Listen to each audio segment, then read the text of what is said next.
Good afternoon, everyone. I know we're just a couple seconds before 1 p.m., but I wanted to go ahead and get us kicked off. My name is Caroline Griffin, and I am the Director of Operations for the Riot organization. And I am super excited to have you all here today. And I am also very excited to have Michael Zimmerman with Bayer and Dan Zola from Sway UX here with us today. They will be talking to us about making sensor data accessible to drive actionable insights. Just a couple of quick reminders before we get started. Please do keep yourself muted throughout the event. If you do have any questions, I encourage you to use the chat box. We will make sure all of your questions get answered at the end of the presentation. This event will be recorded and posted to Riot's YouTube channel. You'll be able to find it there in addition to the meetup page where you registered for this event. But without further ado, I would like to hand it over to Michael Zimmerman, who will get us started. Thank you so much for being here with us today, Michael and Dan. Well, thank you very much, and thanks everybody on the call. So I'll introduce myself just quickly. My name is Michael Zimmerman. I'm in Cary, North Carolina, and as you can hear from my accent, I'm not exactly from North Carolina, but I'm German. I work with Bayer, have been working with the company for quite some time now, grew up there in Germany, and came over to the United States 5 years ago to work on a project where we made a better mousetrap. And part of that is what we are going to talk about. Dan, you want to introduce yourself before I get going? Keep going. I'll jump in later. Okay, perfect. Thank you. Well, you might know the Bayer pill, the Bayer Cross, certainly from the chemistry that we made. One of the most probably well-known brand is the aspirin that we make. And traditionally, our customers have been using our chemistry products, be it in the pharmaceutical world, be it in the over-the-counter world for pharmaceutical products like aspirin. But also a huge portion of what we do is in agriculture, so we have been in our core business making chemicals to help plant and protect plant health for a long time.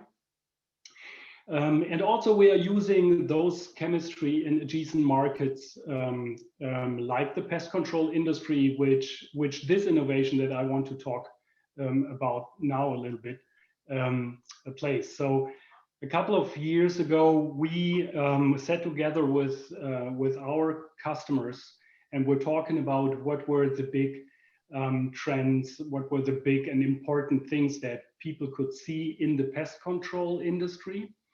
And amongst others, a very important topic was the topic of monitoring the absence and presence of pests. Now, in other words, that means mouse traps and rat traps. And what we did over the past couple of years, we created a system for the use of pest control, for the use of the pest control industry, where they can deploy, and then instead of checking each and every trap in a food factory every time, all the time, they would get a notification and they would see whether and when and exactly where a rodent was detected. So that data then allows for a more data-driven approach in applying pest control solutions. And so therefore, this fits with what Bayer is about, and it's health for all and hunger for none. And this is the solution we brought to market. Now, what does that have to do with Riot? So the way this technology works, it's using LoRa signals to connect the digitally enabled mousetraps to a gateway, to then a back end where all the magic happens, where we collect all the data.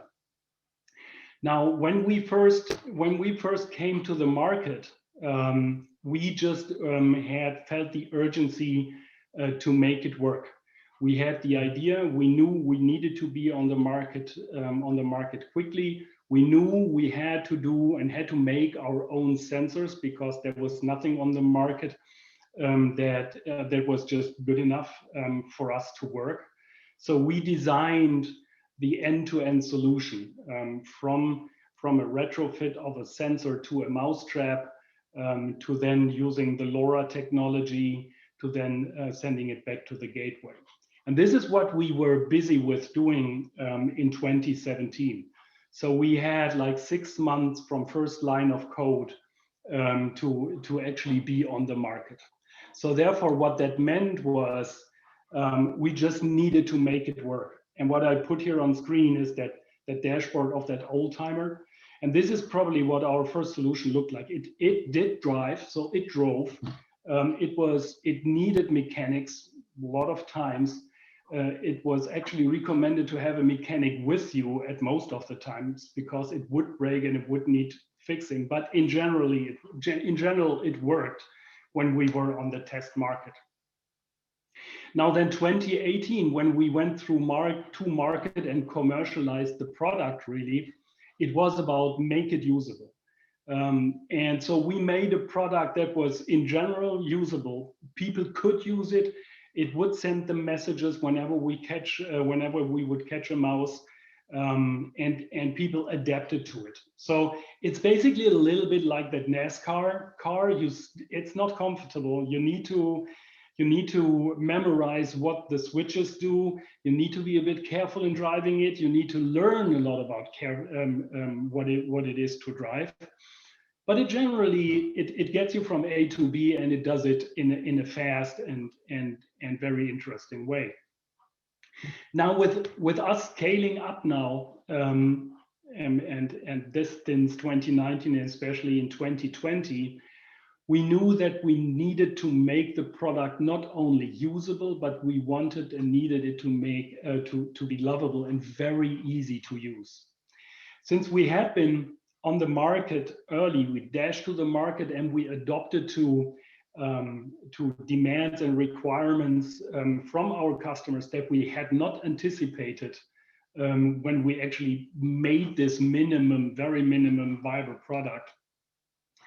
We felt like, although it works everything in the back end and the data that we provide and the insights that we can provide in terms of making it a more efficient and better rodent control were great, but we knew that what we had created was probably not very easy to use, and we hadn't touched the design and the simplicity of it since at least 2 years.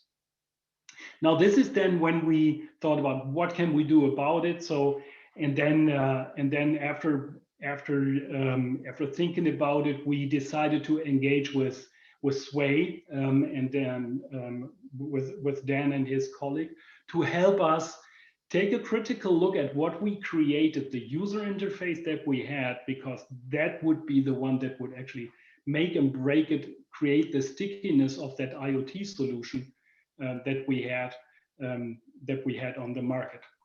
So we engaged with Sway, and Dan will now talk about a little bit about their approach and how Sway helped had this product to be more lovable, more complete, and more usable.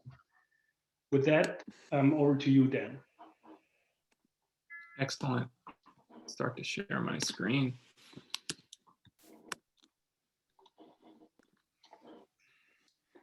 Thank you, Michael, and thank you to everyone for joining. Yes, happy to introduce myself. For those that don't know me, my name is Dan Zola. I am the research director with Sway UX. We are a user experience research and design agency right here in Durham, North Carolina. And I'm excited to share with you this case study of working together with Bayer to improve their digital pest management system. And take a look at this kind of case study overview. It has a couple of purposes. It's a brief agenda about what I'll be chatting about, but more importantly, it's a roadmap for the process that Michael just alluded to. This process that we use to uncover insights of of users and customers so that we can apply them to a new design. And I'll walk you through all of these, starting with stakeholder interviews, chatting with product owners, review of any existing data, customer surveys, and then finally with research, customer user tests. And we'll talk about how we take all of that information and apply it to recommendations and an action plan. Starting with research summary. The first thing we did when meeting with the team was, in fact, to do just that, to meet with people individually, key stakeholders in the group, people who were responsible for the product. So we met with Michael and the other members of his team, in total 7 key product stakeholders. And we always like to meet individually, one-on-one with people. And we do this for a couple of reasons. One, there's the sense that you get, perhaps more pure data if you're speaking one-on-one, but two, we want to also identify what trends emerge as we speak with people individually to see what commonalities exist among the stakeholders. And in these interviews, we're learning business goals. We're learning as much as we can about the product, about process, competition where applicable, ultimately the product landscape, customer types, different types of each, who are they, what do they need, what are their values, and ultimately start to build a plan for what does success look like. And this presentation that I'm sharing today is a very pared down version of the final presentation that we shared with Bear that included slides like this one. What does success look like? Well, in short, it's fewer clicks. These are direct quotes from the outtakes of the key stakeholders that we spoke with. When starting this product, the product will be a success if we can get people and be able to drill into the system quickly. Someone saying, I don't want a long process, I just want a green, yellow, or red light. And when I click on it, tell me why it's that color. Users want to know, that is to say, Bear wants to know if the contractors are doing a good job in order to drive actionable insights. Fewer clicks, fewer questions. I should be getting fewer questions from my customer. That's a metric of success. As well as just this general feeling that, hey, and to Michael's point, if we can make it easier, if we can make users feel more comfortable and confident, then they're more likely to use the services. And then there were also some specific call outs, the types of reporting that people want to see, a trend analysis, more automated reporting. But the overall takeaway was we need to find a way to get people into the content faster, fewer clicks. We didn't want to reinvent the wheel. We didn't want to start from scratch. So we, as part of that initial stakeholder review, we talked about, well, what data exists currently? And Bear was kind enough to share a great deal of data about their current audience of customers and what they've done in the past and what they've tried and what's worked and what's not. And I'm just going to share one data point here of many that Bear gave us, and that's this heavily blue pie chart. It talks about the number of sites per end customer. Now, going back to that the car model that Michael showed in that 2017 version, the management system was built to accommodate any number of customers that had a tremendous amount of sites. Hey, they want to be able to scale, I get that. So they built a system right out of the gate that accommodated for customers with multiple sites. But in looking at the data, it became very clear, gosh, the overwhelming majority of customers just have one site.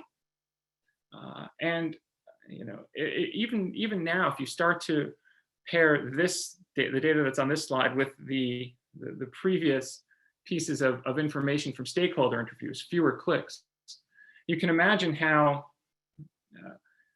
creating an interface that corresponds to the near 90% of customers that just have one site is going to be easier, fewer clicks than building a system that accommodates for customers with multiple sites. So something that we certainly kept in mind on the onset. The next piece of research that we conducted, the first of the external pieces, talking with customers, was a survey. We sent out a survey to the entirety of Bear's customers using the DPM, using the Digital Pest Management system. And we did this because We want to understand how customers talked about the system. What language did they use to describe it? And in so doing, what value did they ascribe to the product? By conducting the internal stakeholder interviews first, we already established what the business case was, what the business need was. But now we want to delve into the customers. What are their needs? How do they describe value? What features do they find most important? How do they prioritize data? And here's just one question that we used in our survey that talks about data. Again, these are the results of one survey question. And the question asked, hey, there's a tremendous amount of data that the Bayer Digital Pest Management System offers. What's most important to you? And we simply had users rank them. Looks like 1 through 7. And as a researcher, I love stuff like this because the evidence couldn't be more clear. Capture alerts, missed heartbeats. That was what most important to our users and our customers, as opposed to say, what type of device is being used or what's the sensor ID. So again, as you start to kind of build a mental model about what the interface might look like, you do so based not on your gut, but on data, and the data shows, hey, capture alerts and missed heartbeats are most important. Let's make sure that's front and center. Let's make sure that's prioritized. So the survey that we sent out had, I think, somewhere about 8 or 9 questions. This is just one of them, but it's, I think, emblematic of how we used survey questions to inform ultimately the design, which we'll see in a moment. And the last piece of research that we put together, which I call the belle of the ball, are user tests. Whereas everything previously has been quantitative, user tests are qualitative. And they are a great way to literally hear the voice of the customer. Here's how they worked. We recruited, with Bayer's help, 4 key customers that know the interface, that use it. And we invited them to a screen share, and we had them navigate the site. And we recorded the session. And while they're navigating the site, we set them on a series of tasks to complete based on what we knew was important from the early research, what we knew was important based on the stakeholder interviews, what we knew what was important based on the survey. And we watched as they tried to complete these tasks. And we asked them to think out loud so we could hear their thinking as they navigated. And we did this to uncover this emotional response. And you'll hear it. I'll be sharing this video with you in just a moment about how users felt while using the interface, how they felt or what they expected to see when they navigated through the platform. Talk about certainly identify any customer satisfaction, highlight any friction points. But just like the stakeholder interviews, we do a handful of these to identify trends. And it doesn't take many customers. You see, we're just using 4 customers. By using 4 or 5 customers, you can uncover 70 or 80% of usability concerns. The final footage that we presented to Bayer was more than 30 minutes of aggregated video footage. I'm not going to share that all 30 minutes. What I've got today are 3 distinct clips, 3 excerpts, each anywhere from 30 seconds to a minute.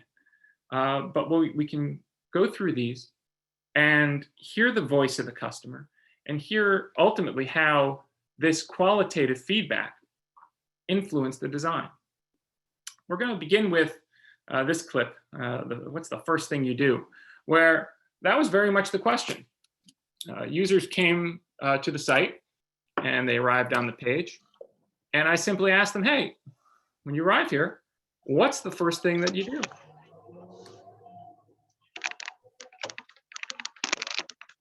Page I see this initial overview page. Then from here I go into customers. I go right to customers. I go to my customers. So I go through my emails and see what captures or what warnings I've received for maybe some sites not checking in and stuff. So I go in to customers. So customers is the first page that you often visit? Yes, because I'm often looking for something specific. So right there, we've heard from every user that we conducted a user test with, and all of them saying, you know what, first thing I do, I go right to customers.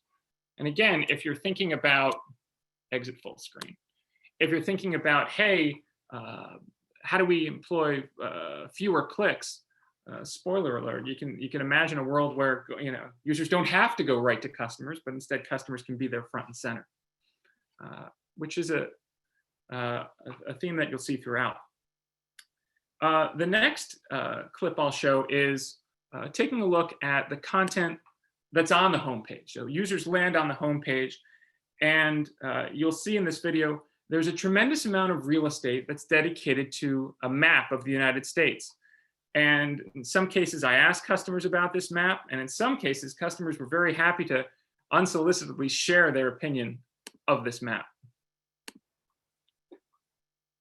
What about customer areas, this map? Tell me your impression of this map. Well, I don't need it. I know where my customers are in space. I know my locations pretty well. I typically do not use the mapping system. Before I go any further, on this map, I do not use this at all.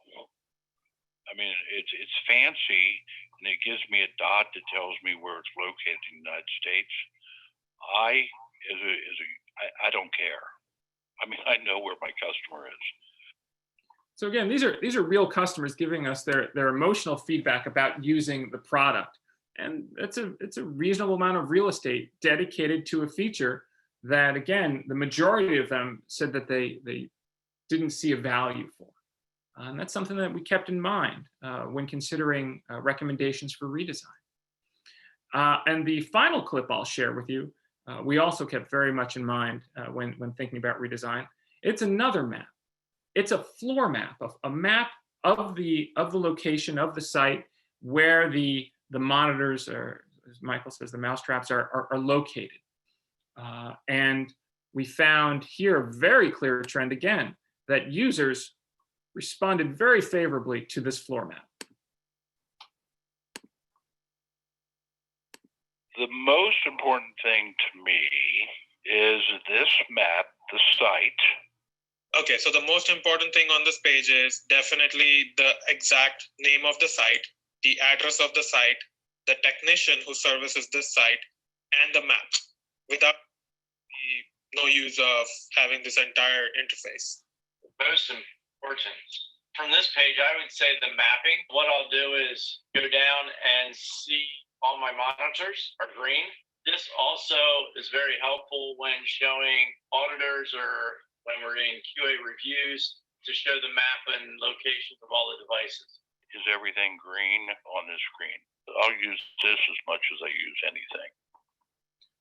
So we shared this data with Bear. Let me navigate back. Go to there. And if I can. And, it's very compelling, this idea of real users talking about the product, expressing their emotional concern about how they like it or don't like it and ways to improve it. And then it's a matter of analyzing all that data, both the initial stakeholder interviews, the survey data, these videos, and putting together an action plan that's based not on anyone's gut about, well, I think it should be this way or it should be that way, but about what the data suggests. And here again, for the interest of time, this is a pretty pared down sample. I'm sure for anyone interested, Mike will be happy to share the entirety of it. But I'll run through the highlights of that action plan and our recommendations.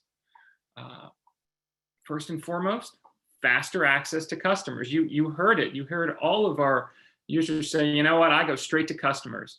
It's almost as if the homepage is maybe I'm oversimplifying, a barrier to get to customers. So let's get to that customer section faster. So talk about fewer clicks. It's one less click users have to do. Also, let's get to that floor area map faster. And combined with earlier data of imagining having to drill into each level. Well, first I have to go to my customers, and then I have to select my sites within that customer. understanding that most customers only have the one site, and then within the floor map. So you can start to think in your mind's eye how we would streamline that process. Deprioritize that US map. It's a lot of real estate that's on that homepage. It's very valuable real estate. Homepage, half the screen on the right, and many of the users not seeing the value of it. So let's deprioritize it. Sure, it's still accessible, but it's not front and center. It's not the main focus of the landing page. And with regard to data, we saw in our survey, hey, capture alerts and misconnections are the priority. Now in a salute to, I'll say, Gilligan's Island and the rest, talks about other data that we learned during our discovery process. Changes to the notification system alerts, changes to the types of reporting that's offered, and understanding that in this case, hey, there are different roles, different user personas, if you will, and let's give them different experiences. Let's segment that. But we took all of these recommendations and more, and we presented them in conjunction with the supporting research to bear. And now Michael will talk about how they took that ball and ran with it. So back to you, Michael. Thank you very much, Dan. So let's go here, share my screen.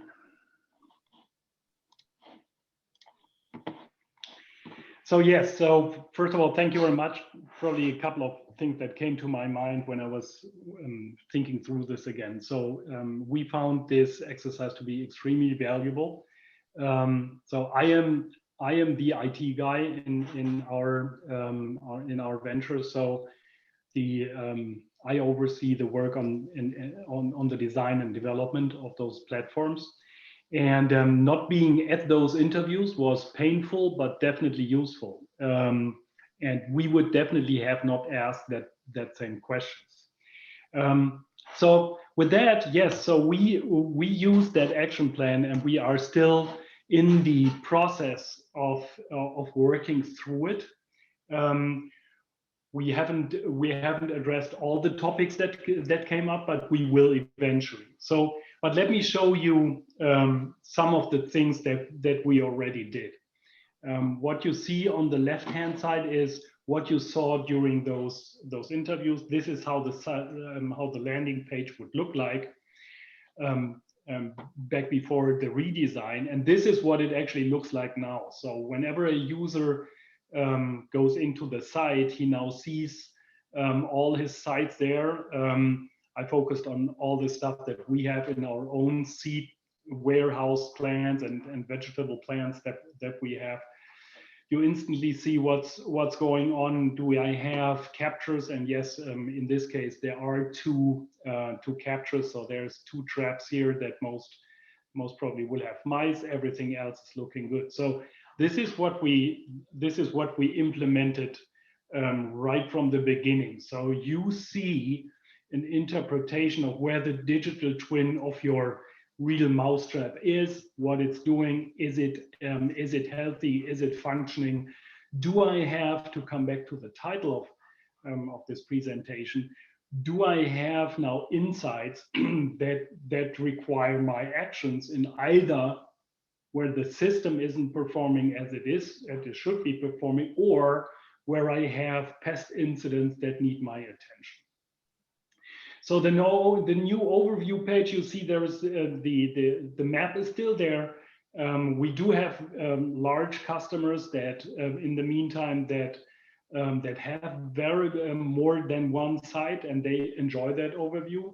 But to Dan's point, that we found out this is not the main thing. So we made the main thing the main thing.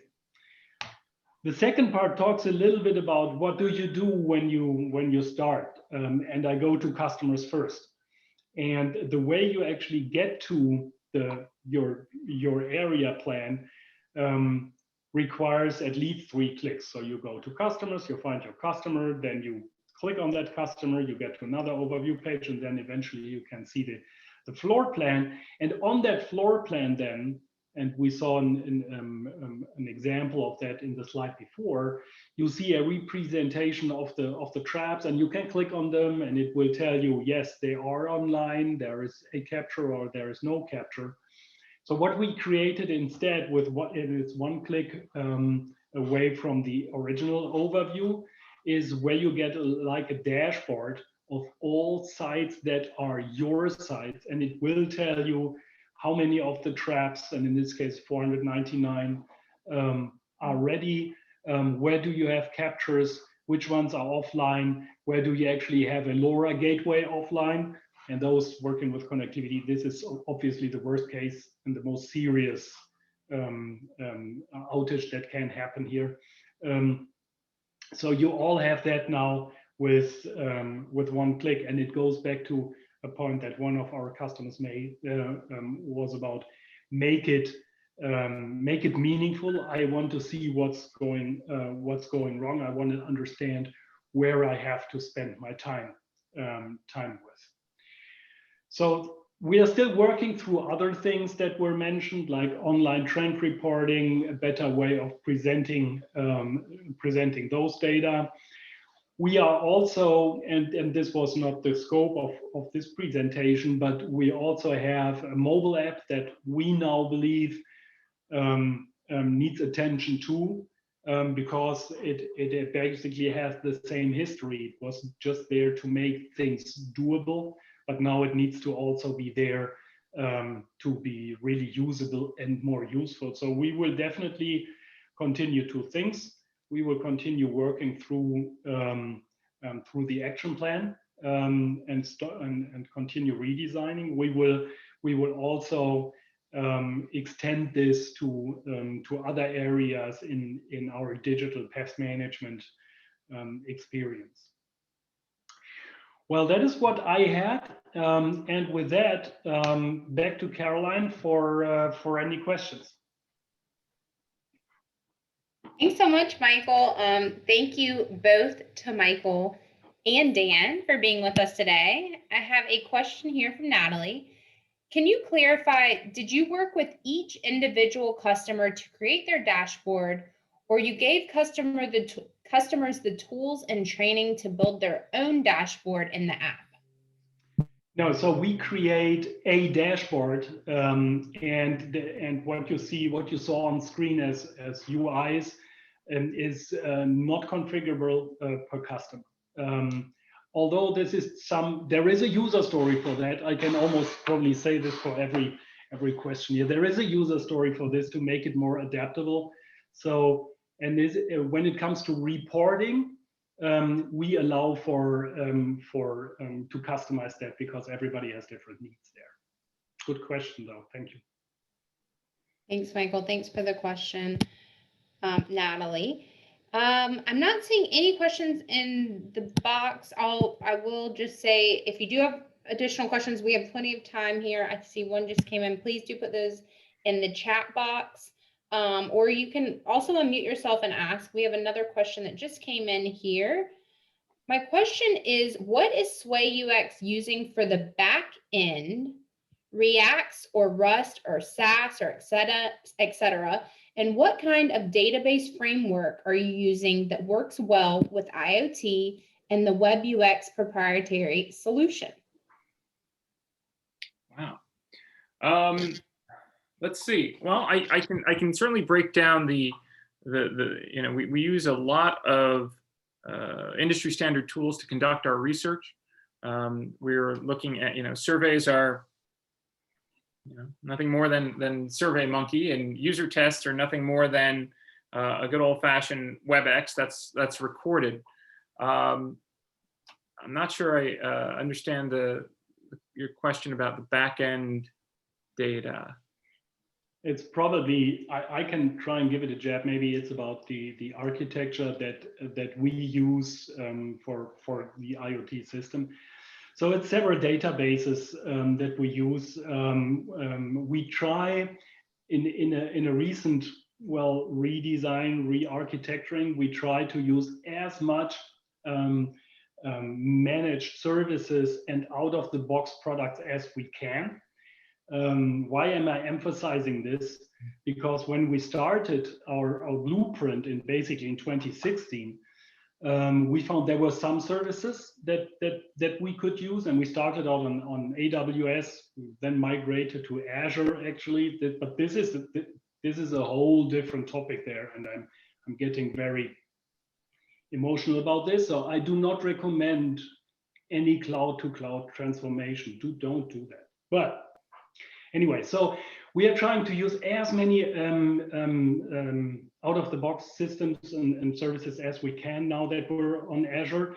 But we have a MongoDB that is still there, that we are using, and we are using now more and more Azure's IoT ingestion machines out of the box as managed service.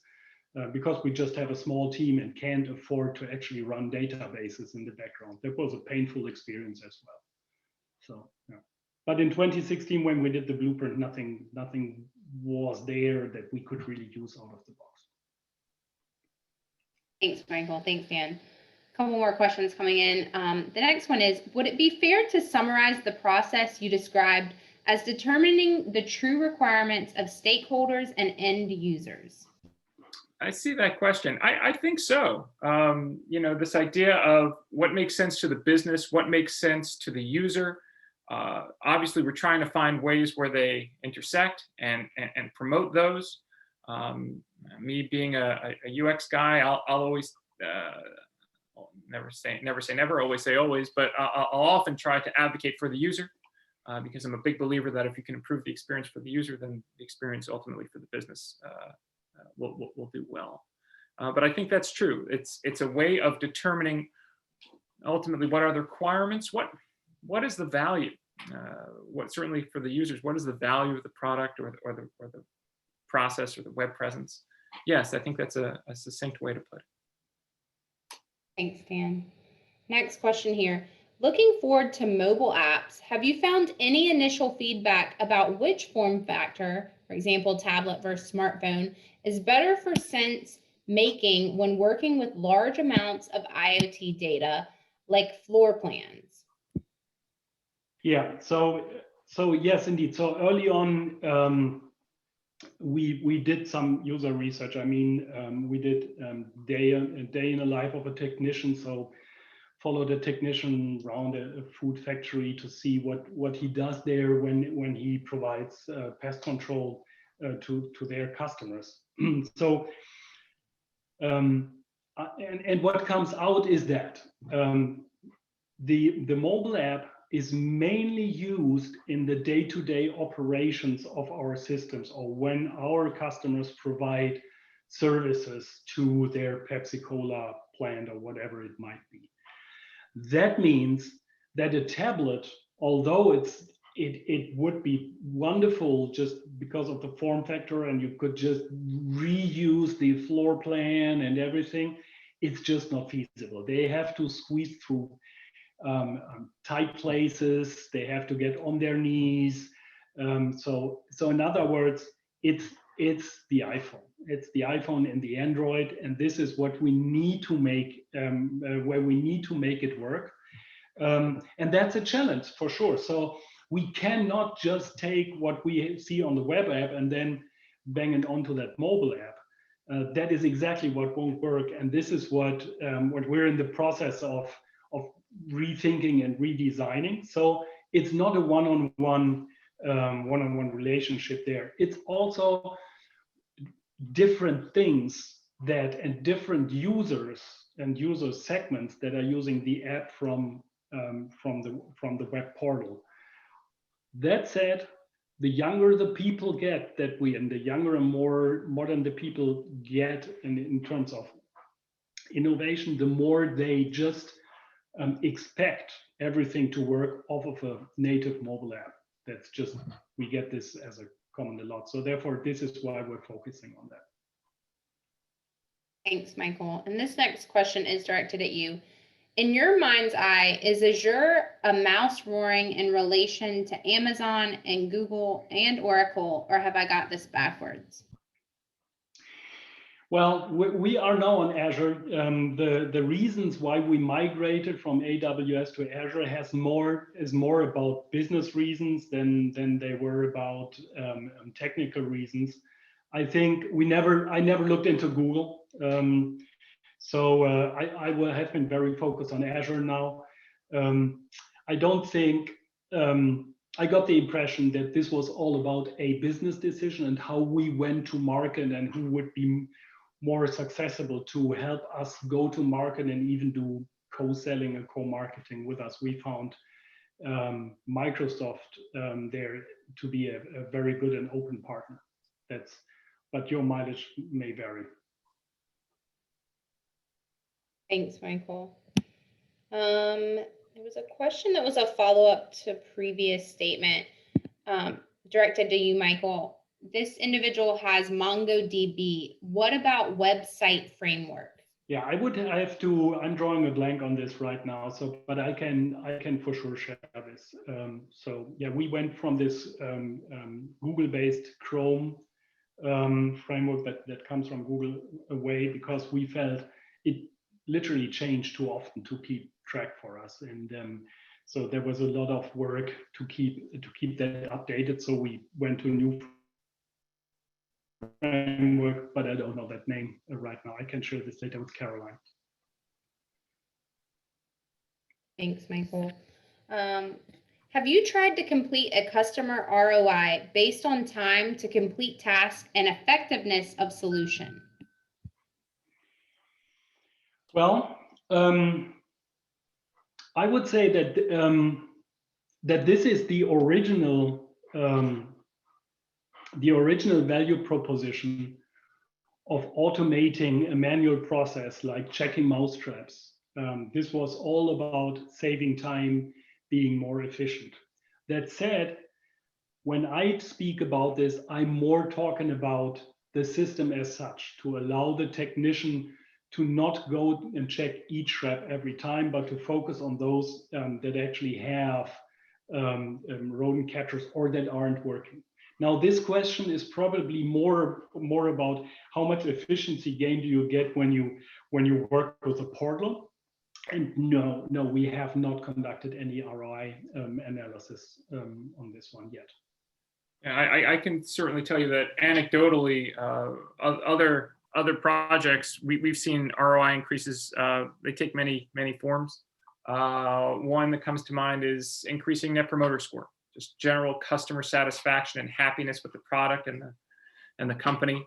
And I've seen those numbers increase to the tune of 155% is the number that I have in my, frankly, it's in a case study that I sometimes share with clients, where customers simply enjoy the product that much more. And it goes to something Michael said earlier, early in the presentation, when you can make it more enjoyable, when you can make users be able to intuit it easier, when you can serve to them what they're already looking for. You saw in his closing slides, went from 3 clicks to the floor map, to find the floor map, to really 0 clicks, because it's there upon, when you land on the homepage. That's really something. And I think in aggregate, customers take note. Yeah, I'd add to this. So we were fortunate to have a couple of very loyal and very enthusiastic customers that work with us, and we have been working with them and actually co-inventing partly with them. Now, to involve those customers or customers in general, to take them on a user experience journey, the feedback that we got from rolling out that new portal now was very good. Was like Dan said, was extremely, they're happy with it now. To me, there also comes the other dimension of it, which is they were happy to be part of that, right? So they know now that when they talk to us, their voices are being heard. So that is something, like I said, if you're in the business and have customers like those, it's a win-win situation, really. Because they are not now not only better and easier in working with the system, but working with us as partners as well. Thanks, Michael. Thanks, Dan. Question here to follow up from before. How are you designing floor plans? Okay, so the floor plans, we don't design them. I mean, typically the pest control service provider will already have those floor plans that are then provided from his customer. So, and what it actually is, we take a picture and then upload it and have an overlay of the digital twins of the traps on that floor plan. So we don't design those floor plans; those come to us. Thanks, Michael. Question here. Can you speak a bit about your understanding of various stakeholder/user types you've identified within your customer base and what you've done about managing efforts of D&D for each type of user moving forward with the platform/product? Let me see if I can dissect that a little bit. So we had, when we started out in 2017, we made assumptions of what our users would be, and they changed over time. And it changes now also, now that we're scaling and rolling out. They are, and probably it's easiest to say, as well as you try to, when you try to think it through even very detailed, we are still surprised by some requests that we're getting. Now that we're in bigger organizations, so we do get to points where a customer has more than one site, so more corporate view of it. There are, for instance, there is that request to have more like a QA manager overview. If you think about it, let's say you are a big corporation and you have many sites, but you have one person being responsible for all of the pest control in the site. You need this guy to have visibility over it. So that is a customer segment and a stakeholder that we didn't think was very important when we started. A customer segment that we thought would be super important is third-party auditors. We had assumed that that would be critical to have auditors that are auditing those sites. Third party would have access to that reading access instead of paper and stuff. So we created part of the reporting for that. And that has not happened very often. So I think what I want to say, when you go into this a little bit uncharted territory with innovation, and you bring innovation to an industry that hasn't seen much of innovation, then you get surprised by how the system is being used. I think that's probably what I want to say. I think that makes sense. And I would add, with regard to the stakeholders and to some extent the users as well, you want the squeaky wheel. You want to hear from people who have a lot to say, who have a strong opinion. And certainly for that initial stakeholder round, you saw we chatted with 7 folks. Those are cross-departmental.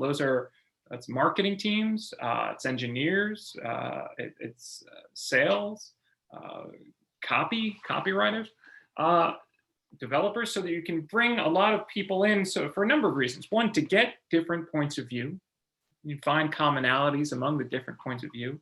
Again, squeaky wheel, so that people feel their voices are heard. So we're bringing them along this process. It's not as if we don't want to spring it on them at the end of the engagement and say, here's everything we found, and here's all the research, and have say an engineer or an art director say, wait, what about X, Y, and Z? You want to bring them along the process, and so we like a good disparate mix of people, and certainly we did so with Michael and his team. We got a great group of people providing different points of view.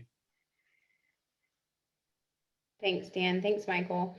Those are all the questions. I'm saying I'll leave it open for another 30 seconds or so to see if any last minute questions come in. But question for both of you guys, if people do have additional questions, what is the best way to reach you both? LinkedIn, email? LinkedIn or email. I've got both. So my business partner likes to tease me about how much I enjoy LinkedIn. I enjoy LinkedIn. Again, my name is Dan Zola. You can find me on LinkedIn, or you can email me. I'm at dan@swayux.com. Same would be with me. So I'm on LinkedIn, and I think the slides had my email address as well. So both will work. Awesome. Someone just Thanks. typed. Thank you.